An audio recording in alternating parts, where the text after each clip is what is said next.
Video کا آغاز اس رب العزت کے نام سے جس نے انسان کے وجود کو اشرف المخلوقات جیسے انمول تحفے سے نوازا۔ السلام علیکم۔ سوشل سیز میں آپ سب کو خوش آمدید کہتے ہیں۔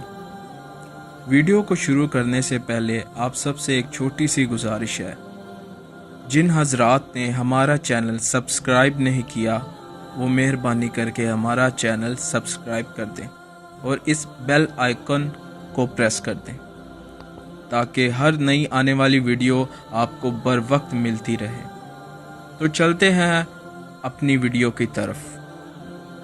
جاپان میں بچوں کو پہلی کلاس سے لے کر پنجم کلاس تک ایک مضمون ایٹیکیٹس کے نام سے پڑھایا جاتا ہے۔ اس پیریڈ میں بچہ اخلاق اور دوسروں سے کیسے پیش آنا ہے یہ سیکھتا ہے۔ پہلی سے لے کر مڈل یعنی 8ویں جماعت تک بچے کو کہیں فیل نہیں کیا جاتا، اس لیے کہ اس کی عمر میں تعلیم کا مقصد تربیت اور معنی اور مفہوم سیکھنا ہے اور تعمیر شخصیت ہوتا ہے، صرف رٹا لگانا نہیں۔ جاپانی اگرچہ دنیا کی امیر ترین قوموں میں سے ہیں لیکن ان کے گھر میں کوئی خادم یا آیا نہیں ہوتی۔ ماں باپ گھر کی دیکھ بھال اور اولاد کی تربیت و تعلیم کے ذمہ دار ہوتے ہیں۔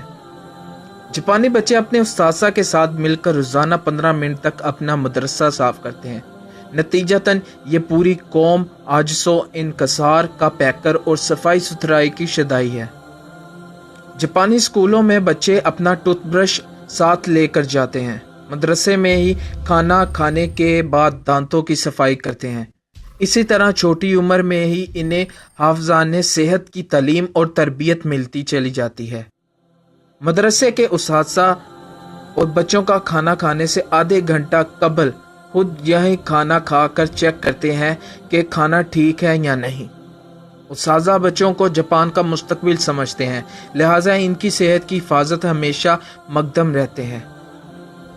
جاپان میں صفائی کے عملے کو ہیلتھ انجینئر کہا جاتا ہے اور اس کی ماہانہ تنخواہ $5000 سے $8000 تک ہوتی ہے اور ان ورکرز کو باقاعدہ ٹیسٹ انٹرویو کے بعد جاب پر رکھا جاتا ہے۔ ریل گاڑی، ہوٹلز اور بند جگہوں پر موبائل کا استعمال ممنوع ہے۔ موبائل میں سائلنٹ کی جگہ اخلاق لکھا ہوتا ہے۔ ریسٹورنٹ میں جائیں تو آپ دیکھیں گے ہر کوئی اتنے ہی کھانے کے لے گا جس قدر اس کو ضرورت ہے، کوئی فرد پلیٹ میں کھانا نہیں چھوڑتا۔ جاپان میں ریل گاڑیوں کی لیٹ ہونے کا کوئی تصور ہی نہیں، اس لیے تاخیر کا تناسب صرف 6 سیکنڈ پیریڈ ہوتا ہے۔ جاپانی قوم وقت کی قدر اور قیمت کو اچھی طرح سے جانتی ہے اور ایک ایک سیکنڈ اور منٹ کا پورا حساب رکھتی ہے۔ اللہ تعالی ہم کو بھی ایسی قوم بننے کی توفیق عطا فرمائے، آمین یا رب العالمین۔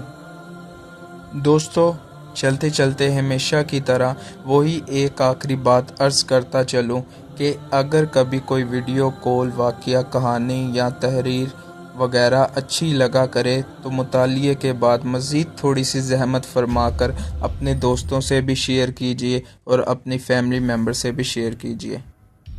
یقین کیجیے اس میں آپ کا بامشکل ایک لمحہ صرف ہوگا، لیکن ہو سکتا ہے اس ایک لمحہ کی اٹھائی ہوئی تکلیف سے آپ کے شیئر کردہ تحریر ہزاروں لوگوں کے لیے سبق آموز ثابت ہو۔